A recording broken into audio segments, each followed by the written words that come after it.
तो आज हुई UFC 287 की प्रेस कॉन्फ्रेंस, जो टू बी ऑनेस्ट ज्यादा कुछ खास नहीं थी। किसी भी फाइटर से कुछ ज्यादा एक्साइटिंग क्वेश्चंस पूछे ही नहीं गए, और जब भी कोई रिपोर्टर ट्राई भी कर रहा था एक्साइटिंग क्वेश्चंस पूछने का, तो पता नहीं क्यों for some reason Dana White उन रिपोर्टर्स को शट डाउन कर दे रहा था। दी ओनली एक्साइटिंग थिंग जो इस प्रेस कॉन्फ्रेंस में थी वो थी इजराइल अदसानिया की डॉग कॉलर। तो पर्सनली मुझे तो ये काफी फनी लगा कि इस प्रेस कॉन्फ्रेंस में इजराइल अदसानिया ने एक डॉग कॉलर पहनी, और इस बात पर अब इजराइल अदसानिया पर काफी ज्यादा ट्रोलिंग भी हो रही है, क्योंकि just like most of the fans मुझे भी नहीं पता था कि इजराइल अदसानिया का इस डॉग कॉलर को पहनने का रेफरेंस किसी मूवी से लिया है। प्रेस कॉन्फ्रेंस की बात करें तो क्या तुमने नोटिस किया कि डैना व्हाइट आज जरा भी मूड में नहीं था। उसने WWE के क्वेश्चन का आंसर नहीं दिया, जो एक काफी इंपॉर्टेंट टॉपिक बन जाता है, क्योंकि अब दोनों UFC और WWE एक ही कंपनी के अंडर हैं। इसके बाद फाइनली जब हॉरे मास्विडाल और Kevin Holland back and fourth जाने ही वाले थे बैक स्टेज ऑल्टरकेशन के टॉपिक पर, बट डैना व्हाइट ने केविन हॉलैंड को बोलने ही नहीं दिया।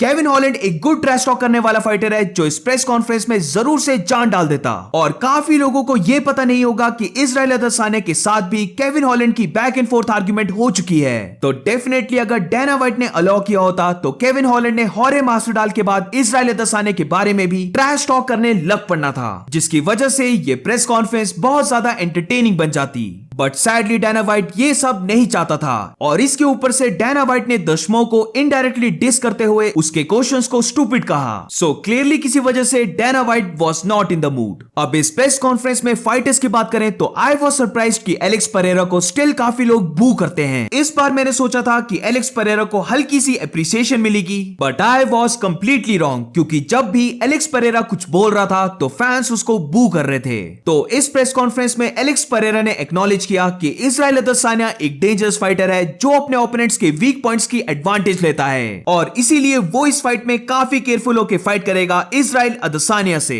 दूसरी तरफ इजराइल अदसानिया ने भी ये मेंशन किया कि एलेक्स परेरा ने उसको सरप्राइज किया था उसकी स्पीड रिकवरी से हर्ट होने के बाद। अदसानिया ने यह भी कहा कि वह सरप्राइज था एलेक्स परेरा के फाइटिंग स्पिरिट को लेकर, बट इसकी नेक्स्ट लाइन में ही अदसानिया ने कहा कि बात करने का टाइम ओवर हो गया है और अब वो अपने फाइटिंग स्पिरिट को दिखाएगा। एलेक्स परेरा ने यह चीज क्लियर कर दी कि वो प्रीवियस 3 फाइट्स को भूल चुका है। अदसानिया एक फॉर्मर चैंपियन है और वो उससे इस पर्टिकुलर फाइट के लिए प्रिपेयर्ड है, बाकी 3 फाइट्स को भुलाकर। इसके बाद इजराइल अदसानिया ने सेम चीज कही कि ये उसका लास्ट चांस है एलेक्स परेरा को बीट करने का, बट इसका क्विकली रिप्लाई देते हुए एलेक्स परेरा ने कहा कि इजराइल अदसानिया ने उनकी लास्ट 3 फाइट्स में भी सेम चीज कही थी, और इस पर अदसानिया ने कहा कि ना तो एलेक्स परेरा को उसकी बात समझ आ रही है और ना ही उसको समझ आ रही है कि क्या एलेक्स परेरा बोल रहा है। But this is not true.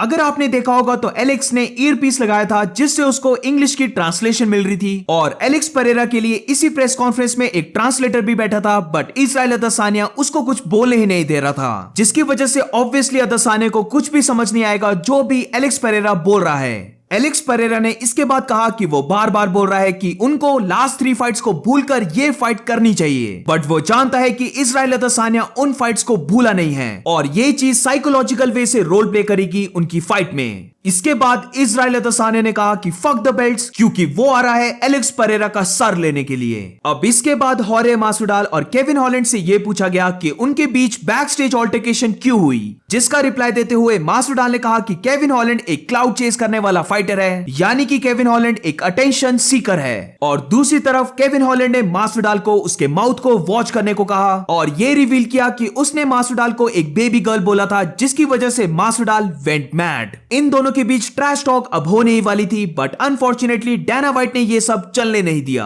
अब बाकी फाइटर्स की बात करें तो उन सब से बेसिक क्वेश्चंस ही पूछे गए, सो इसीलिए यही थे मेन पॉइंट्स इस प्रेस कॉन्फ्रेंस के। और अब ये रही मेन इवेंट और को मेन इवेंट फाइटर्स के फेस ऑफ की video.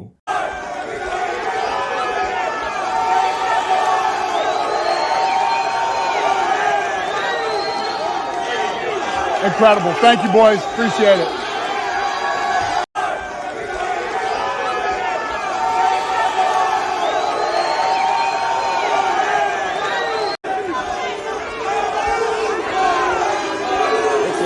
Okay.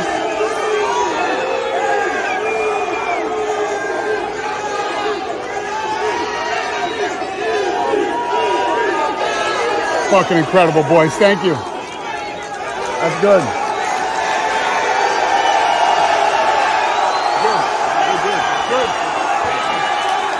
So that's it for today guys. अगर आपको वीडियो अच्छी लगी हो तो please make sure to like and subscribe. मिलते हैं नेक्स्ट वीडियो में।